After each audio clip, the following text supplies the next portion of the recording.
Boa tarde, seja bem-vindo ao Assembleia Geral. Em dia de apresentação de resultados do BCP, o Assembleia Geral olha a situação do sistema financeiro em Portugal.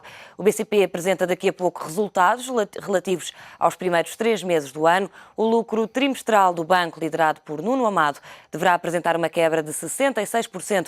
É esta a previsão de 7 analistas consultados pelo Económico, que esperam que o BCP apresente lucros de 27,5 milhões de euros entre janeiro e março deste ano. Se este valor se confirmar, vai ser a terceira vez consecutiva que o banco apresenta uma queda homóloga de resultados no primeiro trimestre do ano.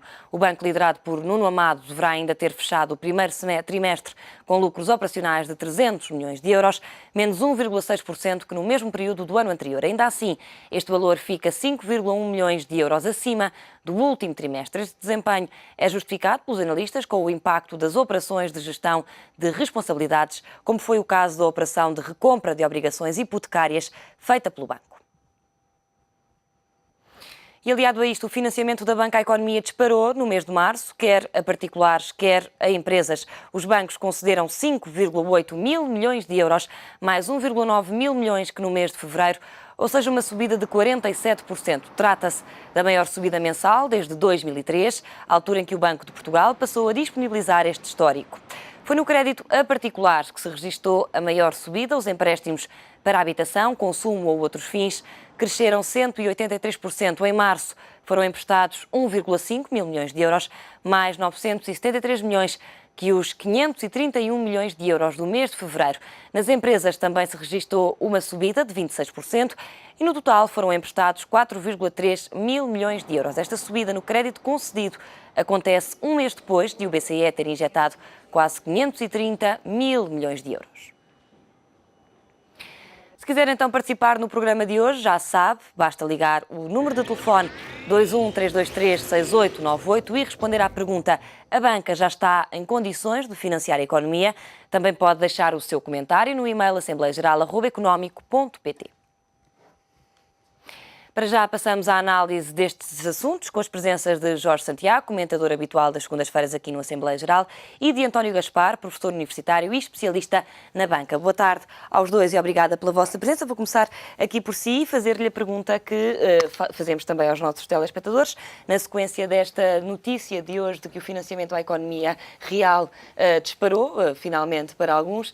Pergunto-lhe se esta é uma tendência que vai continuar a verificar-se e que agora, efetivamente, o financiamento veio para ficar. Olá Maria, boa tarde e muito obrigado por me ter feito o convite para estar aqui hoje convosco a discutir estes temas.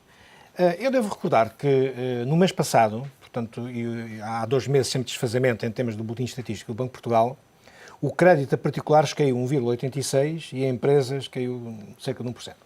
Estas notícias agora, portanto isto refere-se fevereiro, digamos janeiro contra fevereiro. Estas notícias são de março,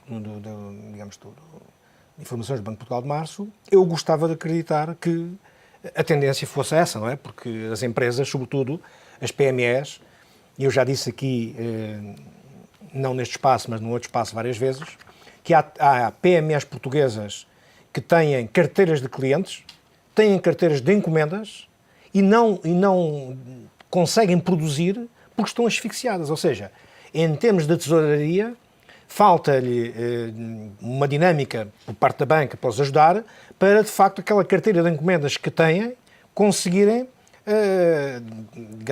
corresponder aos seus clientes através da produção desses bens e serviços que estão encomendados. Também gostava aqui de sublinhar que eu tenho conhecimento que algumas empresas, e não são assim tão poucas como isso, estão num período muito difícil, talvez algumas até numa situação de insolvência, não por não serem viáveis em termos económicos, mas sim porque, de facto, lhe falta o apoio de tesouraria. Portanto, eu diria, esta avalanche, porque foi uma avalanche, porque nos últimos meses, como temos visto no Boletim Estatístico do Banco de Portugal, o crédito, quer para particulares, quer para empresas, tem vindo sempre a cair. Portanto, esta avalanche agora, que chega à economia, sobretudo à economia real, mais para as empresas, é de facto, eu diria, uma bênção dos céus, porque há muitas empresas que estão a necessitar para serem viáveis, não pela sua estrutura, não pela sua dimensão, mas porque não têm tesouraria. Portanto, é uma questão de tesouraria, não é sequer de investimentos, é uma questão de tesouraria para comprar os bens intermédios para poder fazer face às encomendas que têm dos bens e dos serviços finais. Portanto, eu gostaria muito que esta situação deste mês de março fosse uma tendência... Mas tem dúvidas que seja uma tendência? Neste momento ainda tenho. Neste momento tenho algumas dúvidas, porque, como nós sabemos, o crédito vencido na banca assume valores muito, muito grandes e quer de particulares, quer de empresas.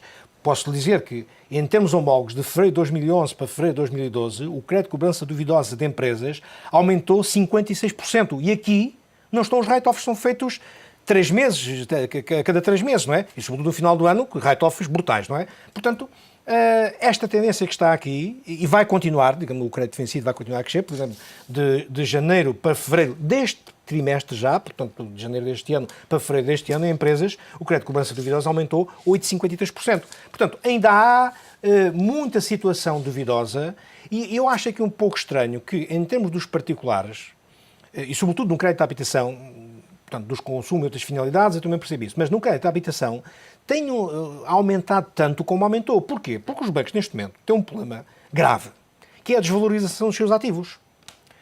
Por razões que todos nós compreendemos. Portanto, a banca hoje, aquilo que eram os ativos, o valor dos ativos há 2 anos ou há 3 anos, e estou a falar sobretudo de ativos de crédito, naturalmente, e sobretudo e particularmente no crédito hipotecário, há ativos que se valorizaram muito. Porquê? Porque o mercado, nós sabemos que o mercado hoje do crédito hipotecário, o mercado da compra de habitação, caiu muito. Logo, os ativos dos bancos não podem estar valorizados ao valor que foram quando foi feito o financiamento, mas tem que haver uma reavaliação desse mesmo ativo. Ora bem, tendo os bancos esses problemas e tendo que aprovisionar eventuais imparidades entre o valor que foi inicialmente considerado e o valor que hoje efetivamente vale esse ativo, eu estou com alguma dificuldade. Um destes dias eu estava até a falar com uma pessoa, digamos também um colega na área da banca, e que me dizia que não via com bons olhos, e é uma pessoa de responsabilidade dentro desse banco, não via com bons olhos que o banco agora fosse abrir os cordões outra vez para o crédito hipotecário, porque neste momento é um momento potencial de risco. Primeiro, a procura está parcialmente endividada. Segundo, a procura está parcialmente satisfeita. Portanto, quer parcialmente endividada, quer parcialmente satisfeita, sobra muito pouco para novos créditos. Portanto, eu essa parte das empresas percebo perfeitamente e acho que o fluxo para as empresas, a disponibilidade de fundos para as empresas já devia veio tardiamente, porque já devia ter vindo há muito tempo. Agora, para os particulares, eu não sei também, em termos da procura dirigida para este tipo de produto bancário, se há um core importante, porque, como disse, parcialmente endividados, parcialmente satisfeitos, e se calhar aqueles que não estão satisfeitos, infelizmente para eles, nunca irão ter possibilidades de satisfazer, porque os seus rendimentos são de tal maneira baixos que não têm hipótese de contrair um crédito hipotecário para comprar uma casa, enfim, por mais barata que ela seja, naturalmente. Portanto, eu estou a ver, não estou bem a perceber... Acha estranho? Não estou bem a perceber exatamente, neste momento particular, haver essa injeção para o crédito, sobretudo para o crédito hipotecário. A banca já está em condições de voltar a colocar dinheiro na economia real? Depois de todas estas injeções de liquidez do BCE que agora acabam por se repercutir na economia real? Eu não sou propriamente alguém da banca, eu posiciono-me fundamentalmente do outro lado, de quem usa os fundos da banca, mas não parece que esteja. A ideia que me dá é que acho que nós temos que ver isto de 2 prismas. Por um lado, a nossa banca, falando apenas da banca portuguesa, é uma banca de alto nível. Temos que reconhecer que a situação que se passou da evolução, quando foi feita a privatização, no fim da década de 80, do século passado, o nosso banco e qualquer pessoa que ande, nossos bancos, qualquer pessoa que ande um bocado pela Europa, se apercebe, os nossos multibancos, a forma dos bancos online, o apoio... mudou brutalmente. Portanto, quer dizer, nós neste momento temos um serviço bancário que é um serviço de qualidade em qualquer parte do mundo. E eu estudei isso várias vezes, eu trabalhei bastante para empresas internacionais e, inclusivamente, os bancos portugueses, o BCP em particular, mas muitos outros, eram usados como casos de referência para a evolução de muitos outros. Portanto, nesse aspecto, nós temos que reconhecer o que é bom em Portugal. O grande problema que se passa em Portugal é que, devido sobretudo ao grande desenvolvimento, repare que a esmagadora maioria dos empréstimos durante muito tempo da banca portuguesa estão a nível dos particulares, eu gostava de dizer, ou seja, para mim, uma banca saudável seria uma banca que teria, ou pelo menos mais saudável, claro que neste momento também temos um problema a nível das empresas, mas deveria ter muito mais créditos a nível das empresas do que a nível dos particulares. Portanto, estranha também que o aumento significativo seja notado para particulares e não nas empresas. Que a subida tenha sido maior. Eu consigo perceber isso um bocado, dou duas explicações. Uma tem um bocado a ver com as habitações, as casas que foram cair nos bancos e que depois houve vários apoios, havia compras dessas empresas com um crédito garantido. E, portanto, houve aqui algum crédito que apareceu precisamente das casas que vieram devolvidas, digamos, das pessoas que não conseguiam pagar e então elas foram postas em leilões onde havia empréstimo garantido. Por outro lado, também algumas renegociações de empréstimos que foram feitos de empresas particulares por forma a poderem garantir o pagamento.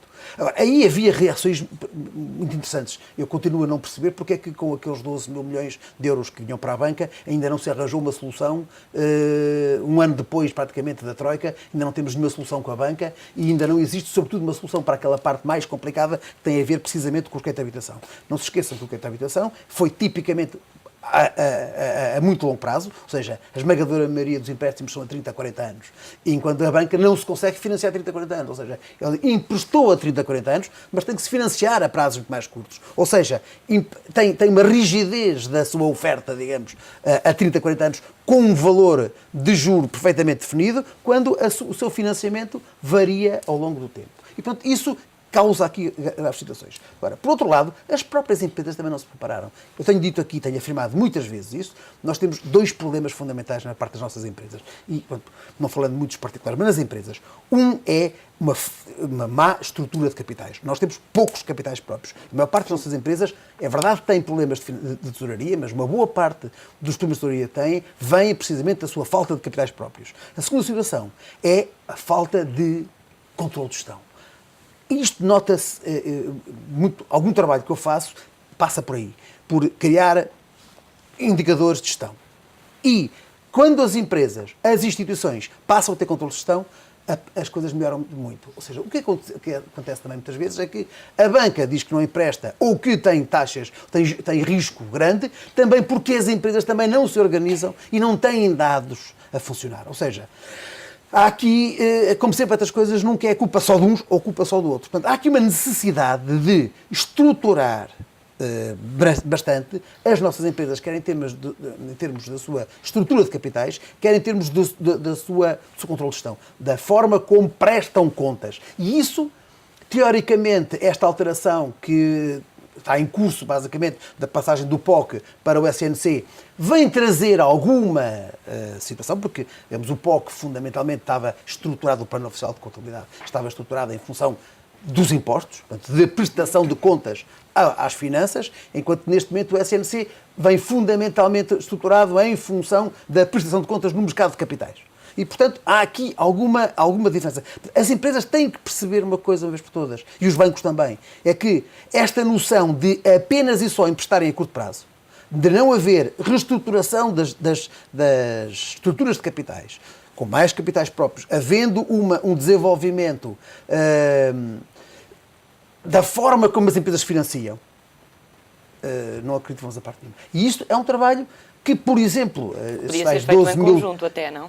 Podia e devia ser feito, na minha opinião. Relativamente ao recurso ao Banco Central Europeu, a banca portuguesa reduziu ligeiramente este recurso, reduziu em 889 milhões de euros. Ainda assim, o empréstimo concedido à banca portuguesa continua a ser o segundo valor mais alto de sempre. Quando é que vamos ver também estes números alterados? Eu penso que estes números eventualmente até vão crescer, não é? Porque nós, o BCP, não sei o que é que vai dizer agora, não é? Mas a estrutura acionista não está, penso eu, pelo menos por o que tem vindo a lume, não está interessada ou não está, digamos, neste momento vocacionada para aumento, digamos, do capital para o cumprimento do Tier 1.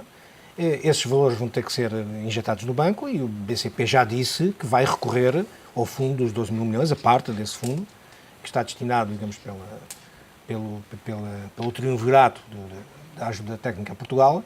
E esse montante vai, a meu ver, vai aumentar. Portanto, os bancos portugueses, neste momento, como disse, acho muito bem, portanto, a banca portuguesa está, em termos gerais, podemos dizer que está bem, não é?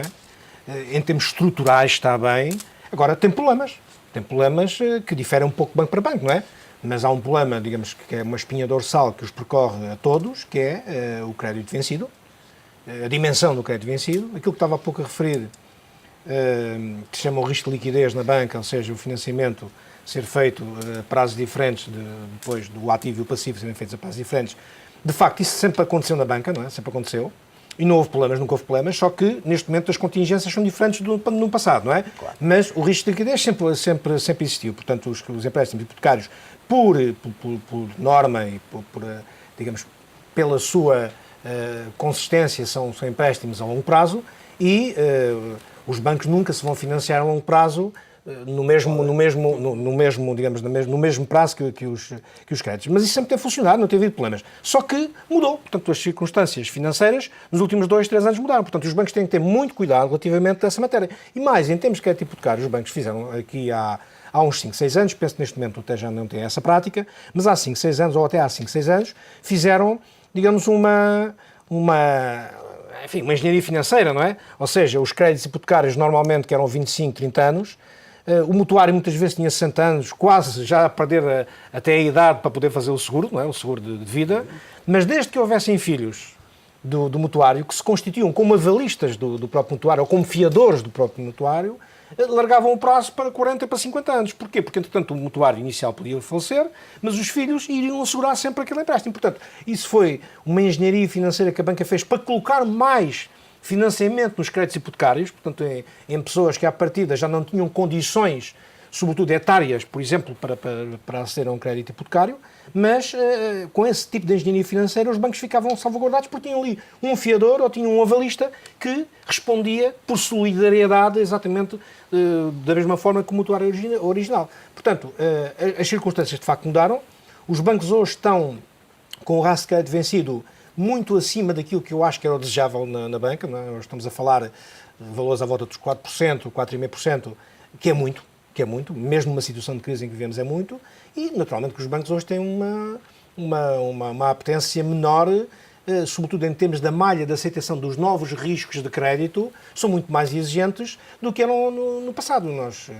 Todos nós sabemos, todos nós se calhar até recebemos em casa cartas a dizer que tem um pré-aprovado de um crédito, é só passar pelo banco porque está aprovado esse crédito. Portanto, essa fase... Isso continua a haver. Sim, pois, mas quer dizer, menos e não pela banca, mais pelas FACs. Porque não nos podemos esquecer que as FACs não têm canais de distribuição, não é? O único canal de distribuição que as FACs têm é pelo telefone, via telefone e pouco mais, não é? A banca não. A banca tem os seus canais de distribuição próprios, não só os informáticos, mas também os balcões, que são canais privilegiados de distribuição dos seus produtos e serviços. Portanto, as FACs de facto continuam a fazer isso, não com aquela, eu diria, com aquela força que faziam no passado, mas continuam a fazer isso. Agora, de facto, a banca, e para rematar relativamente à questão que me colocou, eu tenho dúvidas se a exposição da banca portuguesa ao Banco Central Europeu não irá aumentar. Mas, nós agora as eleições francesas, eu acho que são determinantes para o relacionamento entre a França e a Alemanha. E uma das questões que tem estado a emperrar, portanto, a União Europeia, é que o Banco Central Europeu não tem, por força da Alemanha e depois o Sr. Sarkozy a aceitar aquilo que a Alemanha impunha, não tem as verdadeiras funções do Banco Central. Ou seja, o Banco Central Europeu não pode emitir a moeda que quiser. Porquê? Porque a Alemanha tem medo, porque ainda se está a lembrar do final da Segunda Guerra Mundial, em que houve aquele surto de hiperinflação, mas os tempos não se repetem e isso não ia acontecer de certeza. Agora, com um novo inquilino, portanto, no Eliseu, eu não sei até que forma, ele tem que ser muito hábil, naturalmente, para poder conduzir, digamos, os objetivos que propõe junto da Sra. Merkel, mas esse poderá, digamos, a pedra de toque que falta aqui, porque, repara, a Fed americana, o Banco Central japonês, o Banco Central inglês, todos os bancos centrais têm feito neste percurso de crise o verdadeiro papel do Banco Central. Dão garantias que, de facto, se for preciso dinheiro, o dinheiro é fabricado. Na sua opinião, isso é fundamental, então, nesta sim, altura. Nós não podemos esquecer que a maior dívida pública mundial é dos Estados Unidos. E que eu saiba, os rankings dos Estados Unidos, da dívida pública dos Estados Unidos, nunca desceu. Porquê? Porque há, de facto, a Fed que garante. Aqui na União Europeia, muito por força da Sra. Merkel e por aceitação do Sr. Sarkozy, até ontem, não é? o Banco Central Europeu nunca teve a verdadeira, digamos, dimensão do Banco Central. Portanto, nunca emitiu moeda, nunca deu o garante, nunca deu... Emitido ultimamente. Não, mas quer dizer, não emitiu no sentido em dizer para os especuladores que andam no mercado da dívida pública, tudo o que vier no mercado secundário eu compro. Mas Portanto, e isso é que era, a meu ver, e de outros analistas também, o importante para dar uma mensagem de que toda a dívida pública dos países, portanto, que estão com problemas no mercado secundário e até no mercado primário, quiçá, mas sobretudo no mercado secundário ela era comprada. Portanto, as taxas de juros nunca tinham feito esta escalada que fizeram, porque veja as taxas de juros que são praticadas nos Estados Unidos, que não têm nada a ver com as taxas de juros que são praticadas na Europa, porque há, de facto, esse garante em termos da Fed que não há no Banco Central Europeu. Mas repara um bocado que concordo completamente, mas há um outro fator que é importante ver em relação à dívida, que tem a ver quem é que a detém. E vamos aos Estados Unidos, quase 50% da dívida é detida internamente, enquanto que o nosso problema, temos uma dívida que temos, quase 100% é externa. E isso também é muito importante em termos de verificação. Mas para mim o grande ponto da banca e das pessoas, quando também está a situação, é nós termos uma boa ligação entre a banca e as empresas. E isso eu não tenho visto ultimamente. Vamos agora pegar nesta parte da recapitalização da banca, nomeadamente do BCP, que há aqui ainda dúvidas sobre como é que isto se vai processar e sobre a entrada ou não do Estado diretamente no capital do banco. Ao que tudo indica, o Estado vai efetivamente entrar no capital do BCP, com uma posição até 20%. A minha questão é se, efetivamente, o Estado deve entrar no capital destes bancos e até ter, por exemplo, direito de voto, ou, por outro lado, se o Estado devia afastar-se completamente da gestão do banco e deixar que a administração seguisse o seu caminho e tomasse ela própria as suas decisões, porque não pode aqui haver algum risco, e nós já tivemos algumas situações em Portugal, até que não indicam uma grande relação entre o poder político e a banca. Portanto, se não se corre aqui também, de alguma forma, há algum risco relativamente à entrada do poder político num banco, por exemplo, que depois acabe por decidir a concessão de crédito em detrimento deste e a favor de outro. Esse é sempre o problema. Para mim, há dois modelos fundamentais. Um, que é o modelo que foi seguido um bocado em Inglaterra, com o Lloyds e coisas do género, que basicamente o modelo, o banco e o Royal Bank of Scotland, que foram nacionalizados, mas têm uma gestão diferente e a ideia é virem a ser privatizados. Essa era uma perspectiva. A outra perspectiva entre aspas, também foi aquilo que foi seguido um bocado com o BPN, que era uma nacionalização que se falava ao princípio, porque é uma coisa que eu nunca consegui perceber, porque o Miguel Cadilho falava, quando era presidente do BPN, falava que precisava de 700 milhões que não lhe emprestaram e, afinal de contas, parece que já vamos em 5 mil, ou 9 mil, ou 3 mil. Já não percebo quantos mil milhões é que é, mas são sempre 1.000 milhões. Portanto, há aqui qualquer coisa que eu acho estranho, mas pronto, isso é outra guerra. A outra perspectiva é precisamente a noção de que o Estado não deve entrar na gestão. Eu não consegui perceber exatamente o que é que ficou assente diretamente no acordo com a tal Troika, em termos desses 12 mil milhões. Ainda está por definir, não é? Pois, que não e acho ficou que será bem visto definido. cada caso, cada banco, um caso. Na generalidade, a experiência que nós temos em Portugal, e veja-se agora o BPN, e veja-se antigamente, que é a última experiência que temos de banca pública, se bem que temos a Caixa de Depósitos, e a Caixa de Depósitos é um banco de sucesso, concordo ou não se concorda com as coisas, mas é verdade que também é um banco muito mais propenso a ser gerido politicamente. Agora, o ponto, eu sou, talvez ideologicamente, eu não sou muito favorável a que o Estado entre na gestão. Se quisesse, para mim esses 12 mil milhões deviam ser usados como um fundo de investimentos em que se fizesse uma análise de onde é que está o problema da banca, e eu tenho a ideia que uma boa parte, mas poderá ajudar-me nesse aspecto, uma boa parte está precisamente nesta dos incumprimentos e no crédito hipotecário. Portanto, havendo aqui uma coisa que pode ajudar até inclusivamente ao desenvolvimento do país, que tem a ver com a criação de fundos imobiliários, que um bocado à semelhança do que está a ser feito nos Estados Unidos. Os Estados Unidos estão a pegar um bocado em grande parte daquelas... por causa do subprime, habitações que ficaram sem dono ou que voltaram à banca, e estão a criar fundos que lhes permitem retirar da banca o peso desses incumprimentos e, por outro lado, arrendar, pôr isto no mercado de arrendamento, o que dinamiza. Porque neste momento fala-se, mais uma vez, é o problema disto, falou-se em janeiro deste ano da nova lei de arrendamentos, mas 4 meses ou 5 meses depois nada foi feito ainda e fala que só em dezembro é que vai acontecer, ou em setembro. Portanto, havia aqui uma necessidade de pegar nestes dinheiros e utilizá-los de uma vez por todas em termos de desenvolvimento. Portanto, eu acho que há aqui, como digo, há duas hipóteses fundamentais. Eu não vejo muito bem o Estado a entrar na gestão. Não temos essa tradição que os ingleses têm de criar equipas independentes, como foi um português, conseguirem pôr... No caso do cá em Lloyds, Portugal é um crime de lesa majestade termos um estrangeiro a gerir uma empresa portuguesa. Então, se tivéssemos um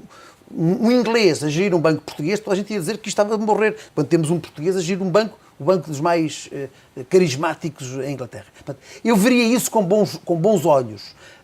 No entanto, não me parece que em Portugal isso funcione. Portanto, parece-me que à partida vejo melhores olhos que o Estado não entre, mas que exija resultados ao fim do público. Qual é a sua opinião relativamente a este assunto? Eu, por norma, acho que o Estado deve ser um agente regulador e não interventor. Mas em toda a economia, não é só na banca, em toda a economia. Uma das críticas que eu faço ao setor empresarial do Estado, hoje, já amputado, não é, daquilo que foi antigamente o setor empresarial do Estado, mas uma das críticas que eu fazia é que o Estado não tem uma vocação de gestor, tem uma vocação de interventor, não tem uma vocação de gestor, o interventor tem uma vocação de regulador. E o Estado teve muito tempo, nessas empresas todas que, num certo e determinado contexto, em 77, 76, 77, foram nacionalizadas, teve tempo a mais. Eu percebo, à luz do tempo, nós conseguimos perceber que talvez naquele momento fosse a atitude mais adequada. Só que o Estado teve muito tempo nessas empresas. Agora, eu não consigo perceber bem, nem consigo aceitar bem, mas consigo, quer dizer, não consigo aceitar, mas consigo perceber, porque o Estado, se os bancos vão recorrer aos 12 mil milhões, à fatia que foi destinada para a banca, para se financiarem, digamos, para terem, digamos, os rastros do Tier 1 num certo determinado patamar e para se capitalizarem, para também conseguirem fazer chegar à economia real aquilo que ela necessita.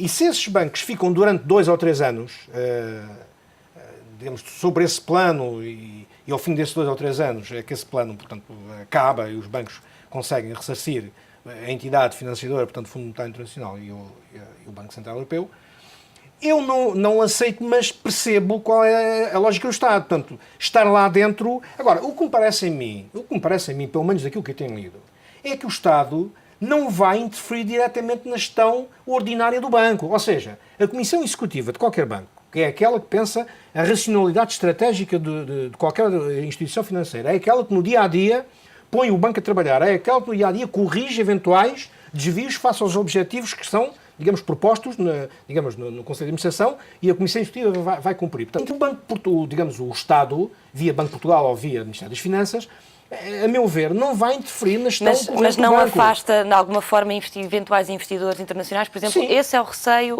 do BCP. Sim, mas depende da forma como o Estado se posicionar, exatamente. Se for claramente, não, eu estou aqui, sou interventor, eu tenho tipo uma golden share, uma coisa que o valha, uma coisa muito parecida, e eu tenho a última palavra nas ações estratégicas do banco. Isso é o pior que pode haver.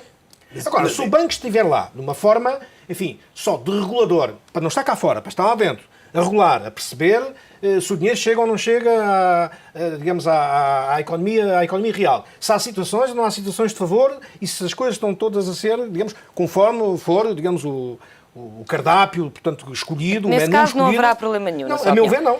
Mas, repara, temos o exemplo do nosso acordo com a Troika, que eu saiba, estamos a emprestar dinheiro para pagarmos as coisas todas e não temos cá nenhum primeiro-ministro do FMI ou coisa do género. Não, vem cá de 3 em 3 meses ver como é que funciona. Sim, vem cá. Para que é que tem que estar lá dentro? Não consigo perceber essa situação. Quer dizer, o Estado ou realmente cria condições para pôr lá uma equipa independente, que é o que se faz um bocado... Mas nós também não sabemos, se a pessoa vai lá estar permanentemente. O estar lá dentro pode ser permanentemente, mas pode ser também como a troca vem cá. Portanto, tu estava lá um mês, 2 meses, 2 meses, um mês a mês. O problema para mim é o histórico que existe. E o histórico que existe quando o Estado se mete nisto. Não temos experiência das privatizações, que é completamente diferente. Também, mas quando o Estado se mete em qualquer coisa deste género, viu-se o BPN, meteu-se e deu a linda confusão que deu. Isso é um caso de polícia, não é?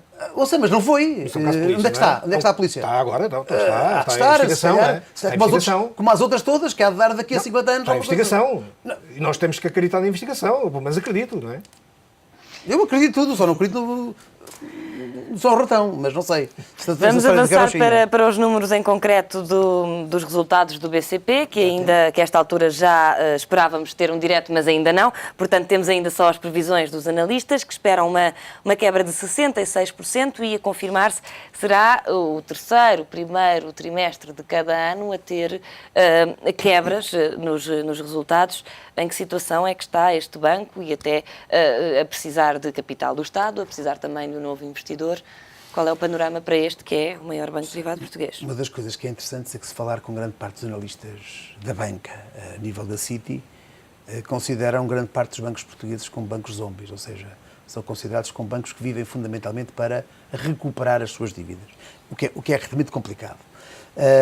O BCP, agora Millennium BCP, é um banco que é interessantíssimo, porque é um dos melhores bancos a nível, em termos de organização, foi um dos primeiros que avançou com toda a situação do Banco Assurance e coisa do género. Portanto, é um banco que se organizou muito bem. O grande problema que ele teve foi que Jardim Gonçalves não soube sair. Mas isso é um problema nacional. Tivemos o Salazar, também não soube sair. Quase todos nós conhecemos boas histórias de grandes empreendedores, gente muito capaz, que quando chega à sua vez de sair, não sabem sair. Portanto, e grande parte do problema do BCP vem de a forma como não cedeu, ou cedeu, como queiram, a mudança de gestão, que primeiro, através, na continuidade, complicado, depois as guerras político-partidária ou não sei o que é que lhe chamar, subsequentes, com a entrada da nova administração, que agora saiu o ano passado, e que, portanto, está a ser uma situação complicada. Para mim é realmente complicado ver que grande parte dos grandes acionistas que hoje em dia se posicionam no BCP, temos por um lado os acionistas que foram financiados pela Caixa de Depósitos para estar, tipo João Bernardo e coisa do género, que foram fundamentalmente financiados para comprar ações, e depois temos grupos internacionais. Eu não tenho nada contra grupos internacionais, ao contrário do que muita gente acha, que é o tal problema, acho que na sequência do há bocadinho, não me parece ser nada complicado termos cá grupos internacionais a funcionar. O BPI tem uma esmagadora maioria de capital internacional, o próprio BES tem uma grande presença de capital internacional, e não é por isso que deixa de ser um banco que funciona bem em Portugal. Aliás, agora, esta OPA da Simpor, que o plano que foi apresentado hoje, publicamente, continua a manter em Portugal, apesar de ser a Camargo Correia que vai ter a maioria do capital, continua a manter em Portugal uma grande área de desenvolvimento. Portanto, nós temos que acreditar que temos algumas vantagens e temos capacidade de funcionar a esse nível. O problema do BCP, neste momento, põe-se sobretudo em termos da sua estrutura, de conseguir cumprir a estrutura de capitais que tem que ter.